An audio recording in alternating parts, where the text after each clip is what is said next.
Donc voici le parcours de la CAP 4511 avec un départ prévu le 3 juin de La Rochelle et une arrivée estimée à la Trinité-sur-Mer le 10 juin. Avec comme marque de parcours la bouée Météo France Gascogne, et on devra également couper la longitude 11 degrés ouest. Le but étant de rallier la Trinité-sur-Mer le plus rapidement possible grâce notamment au routage TZ.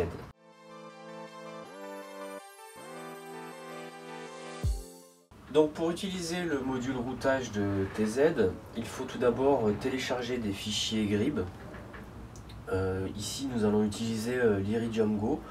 Donc pour connecter l'Iridium Go à TZ, il faut d'abord aller dans les options et dans ici météo, et ensuite il n'y a plus qu'à sélectionner l'Iridium. Une fois que cela est fait, nous allons dans mise à jour pour sélectionner déjà la zone que l'on souhaite télécharger et ensuite sélectionner les options que l'on souhaite. Il ne reste plus qu'à télécharger les fichiers. Une fois les fichiers GRIB téléchargés sur le logiciel, je vais pouvoir lancer le module routage. Il va falloir que je vérifie quand même si j'ai les bonnes polaires.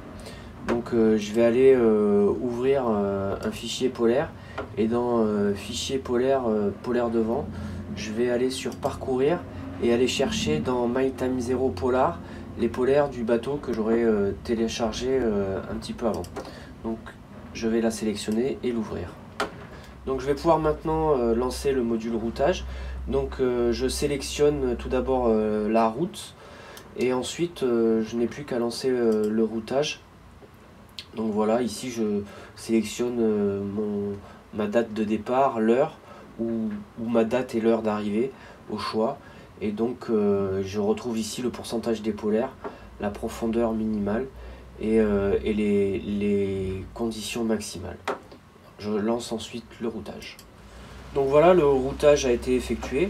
On peut voir sur le tableau de bord la distance, la durée avec les différentes allures, la date de départ, donc la date d'arrivée, et les conditions maximales. Je peux ensuite garder le routage, l'effacer ou recommencer. Voilà, on voit en vert notre routage avec tous les différents points. On peut aller chercher le détail de la route ici.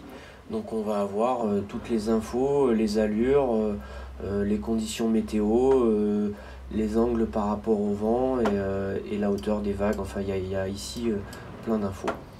Il y a aussi d'autres options assez intéressantes sur le module, comme le routage alternatif, c'est-à-dire que si on a une zone à éviter, bon ici il n'y en a pas trop, mais on peut ici, vous voyez, lancer le routage alternatif, et en fait il va pouvoir éviter une zone.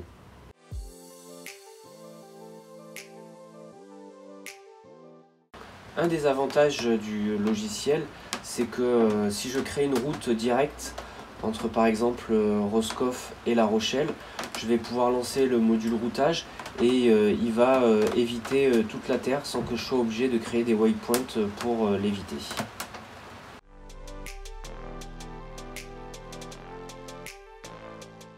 Un des outils que je trouve vraiment très fun, c'est la visualisation en 3D. Donc en fait on peut vraiment appréhender le relief, et par exemple c'est intéressant quand on passe sous le vent d'une île, et en plus on a une vision vraiment réaliste, comme si on y était.